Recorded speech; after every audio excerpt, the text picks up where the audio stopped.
said the kingdom was within man. The kingdom is the realm of right ideas or the divine pattern. Jesus Christ taught that man's words played a leading part in the game of life. By your words ye are justified, and by your words ye are condemned.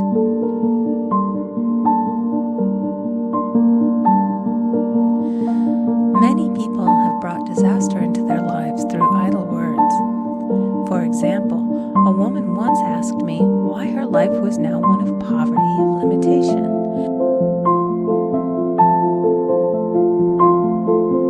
Formerly, she had a home, was surrounded by beautiful things, and had plenty of money. We found she had often tired of the management of her home and had said repeatedly, "I'm sick and tired of things. I wish I lived in a trunk." And she added, "Today, I am living in that trunk." She had spoken herself into a trunk. The subconscious mind has no sense of humor, and people often joke themselves into unhappy experiences.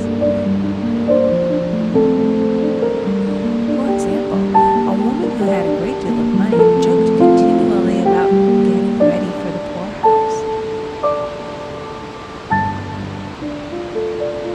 In a few years, she was almost destitute, having impressed the subconscious mind with a picture of lack and limitation. Fortunately, the law works both ways, and a situation of lack may be changed to one of plenty. For example, a woman came to me one hot summer's day for a treatment for prosperity. She was worn out, dejected, and discouraged. She said she possessed just $8 in the world. I said, "Good, we'll bless the $8 and multiply them as Jesus Christ multiplied the loaves and the fishes." For he taught that every man had the power to bless and to multiply, to heal and to prosper. She said, "What shall I do next?" I replied, "Follow intuition.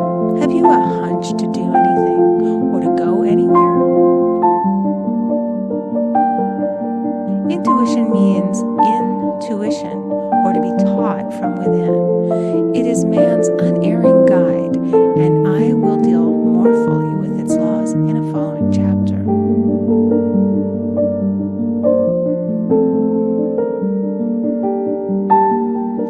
The woman replied, "I don't know. I seem to have a hunch to go home. I've just enough money for car fare."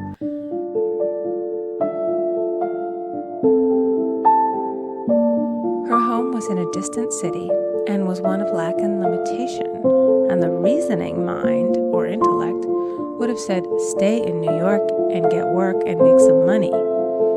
I replied, "Then go home. Never violate a hunch." I spoke the following words for her. "Infinite Spirit, open the way for great abundance for..." She is an irresistible magnet for all that belongs to her by divine right.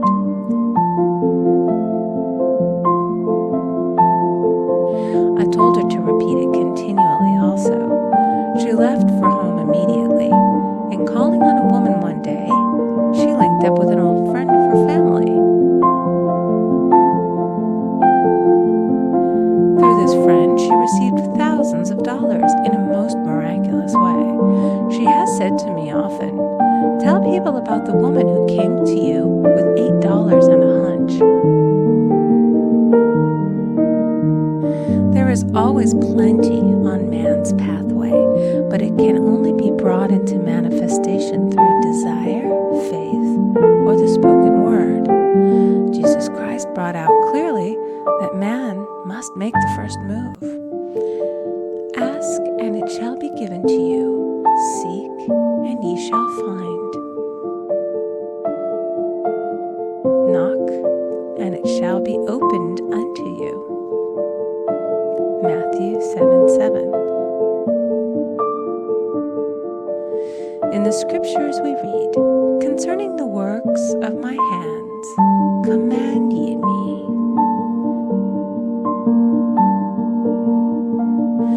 infinite intelligence, God, is ever ready to carry out man's smallest or greatest demands. Every desire, uttered or unexpressed, is a demand. We are often startled by having a wish suddenly fulfilled. For example, one Easter, having seen many beautiful rose trees in the florist's windows, I wished I would receive one, and for an instant saw it mentally being carried in the door. Easter came, and with it a beautiful rose tree. I thanked my friend the following day and told her it was just what I had wanted. She replied, "I didn't send you a rose tree. I sent you lilies." The man had mixed the order and sent me a rose tree simply because I had started the law in action and I had to have a rose tree. Nothing stands between man and his highest ideals and every desire of his heart but doubt and fear. When man can wish without worrying, every desire will be instantly fulfilled. I will explain more fully in a following chapter the scientific reason for this and how fear must be erased from the consciousness. It is man's only enemy. Fear of lack, fear of failure, fear of sickness, fear of loss, and a feeling of insecurity on some plane. Jesus Christ said, "Why are ye fearful, O ye of little faith?" Matthew 8:26. So we can see we must substitute faith for fear, for fear is only inverted faith. It is faith in evil instead of good. The object of the game of life is to see clearly one's good and to obliterate all mental pictures of evil. This must be done by impressing the subconscious mind with a realization of good. A very brilliant man who has attained great success told me he had suddenly erased all fear from his consciousness by reading a sign which hung in a room. He saw printed in large letters this statement: "Why worry? It will probably never happen." These words were stamped indelibly upon his subconscious mind, and he now has a firm conviction that only good can come into his life, and therefore only good can manifest.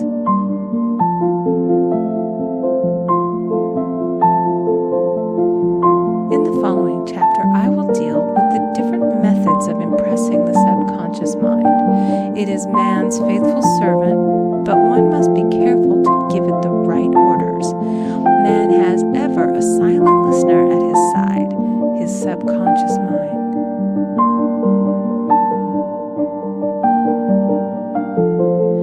Every thought, every word is impressed upon it and carried out in amazing detail. It is like a singer making a record on the sensitive disc of the phonographic plate. Every note and tone of the singer's voice is registered.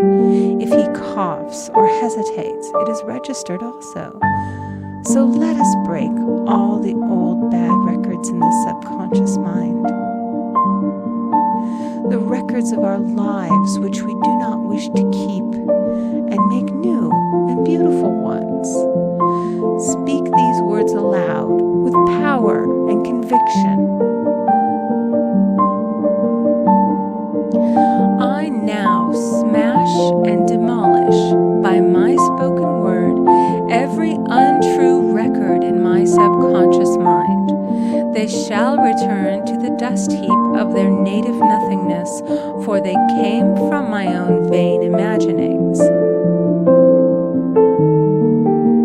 I now make my perfect records through the Christ within, the records of health, wealth, love, and perfect self-expression. This is the square of life, the game completed. In the following chapters, I will show how man can change his conditions by changing his words. Any man who does not know the power of the word is behind the times.